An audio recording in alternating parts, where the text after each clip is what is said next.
Pemerintah Provinsi Banten tidak dapat membangun infrastruktur yang dialokasikan dari transfer pusat dan alokasi umum. Anggaran yang awalnya disediakan 1 triliun dipotong 70 miliar untuk pelaksanaan program makan bergizi gratis yang merupakan asa cita Presiden Prabowo Subianto. Akibatnya pembangunan irigasi pemeliharaan jalan yang bersumber dari DAU batal dilakukan di tahun 2025. Kebijakan pemotongan dana transfer ini bagian dari realisasi instruksi Presiden nomor 1 tahun 2025 tentang efisiensi anggaran. Fisik ini DAU itu ada dua ya, ada DAU gaji, ada DAU fisik kan.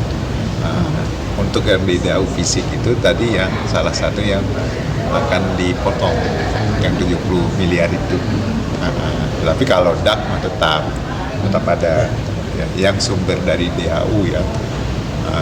Pemerintah mengurangi sebesar 70%, 70 miliar.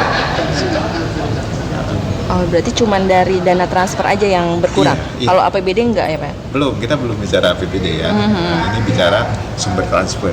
Oh, sumber transfer. Tidak hanya itu, saat ini Pemprov Banten sedang menyisir anggaran yang bersifat seremonial dan perjalanan dinas untuk dilakukan efisiensi. Dari Serang, Banten, Tim Liputan melaporkan.